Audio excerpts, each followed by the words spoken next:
The gentlelady from Guam is recognized for 5 minutes. Thank you very much, Mr. Chairman, and Secretary LaPlante and General Holmes, thank you for your testimony today.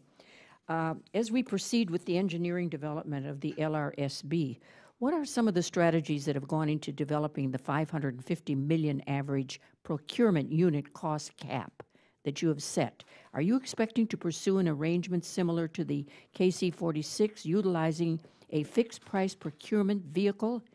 And though the program is one of the Air Force's top 3 acquisition priorities, in fiscal year 2016, you have requested approximately $1.2 billion for development. What effects would we see to this program if Congress does not repeal sequestration?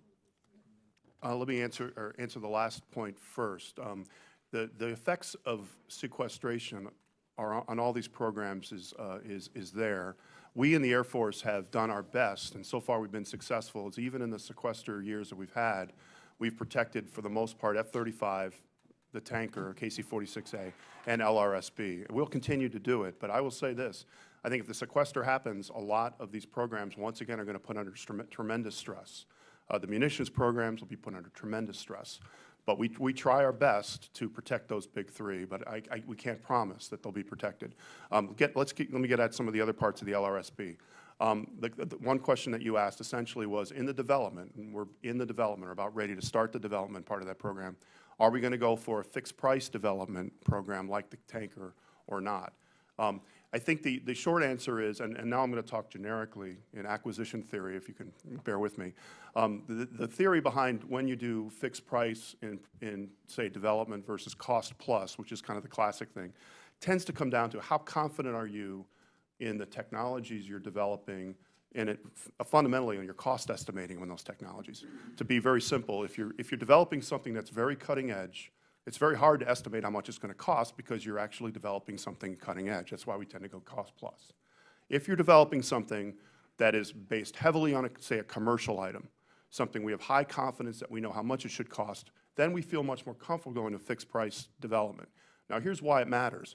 If you're in a fixed price contract, it's really important to have a good estimate of what you think it's going to cost. If you're wrong on that, let's say you're wrong 50% one way or the other, somebody is going to really get hurt.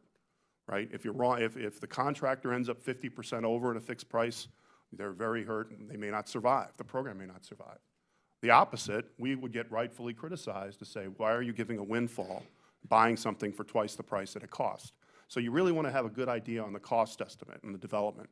So the question then comes down to, for KC-46, the government made a decision that said, look, this is based as much on the 767. We think we have a pretty good idea on what the cost estimates should be. We're going to do a fixed price. That's actually unusual. Most development programs are cost plus. Okay, my belief on the LRSB is it's going to be more traditional in the sense that we are doing a little bit more cutting edge. It's not based upon a commercial item. And so I think more likely it's going to be in the cost plus regime. But here's the important point. You brought up the $550 million number, and there's been some in the press on this. I'd like just to make a couple points on this. The first thing is there's been a lot of studies on why acquisition goes wrong. What they constantly come down to are some very much fundamental principles you have to do at the beginning to do it right. The first is you have to fix your requirements. Understand your requirements and fix them. Don't change your requirements, number one. Number two, it's often been said, why isn't cost built in as a requirement when you start a program? Why do we always say, well, maybe we'll have a target?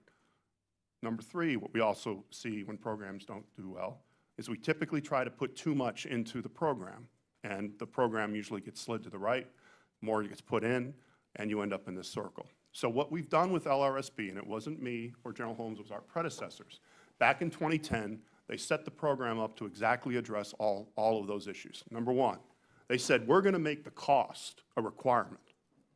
We're going to make the cost a requirement. We're going to pick a number after analysis, $550 million. The document was signed in 2010. That's why it's $2010. If people say, well, you didn't take into account inflation, you can go to the internet, run an inflation calculator, and find out that $55 in 2010 is $57 or $58 today. So we know that. But we put it in as a requirement. You build 100 airplanes, it's going to cost $550 million. What that does is that drives the design. Industry has to design to that number, and we're going to assess against that number. That's why we did it. And the second thing is we're building an adaptable architecture as well to address some of these other issues. And final point, we have not changed the requirement once. Thank you. Gentlelady's Mr. time Chairman, has my time is up, and I do have another question.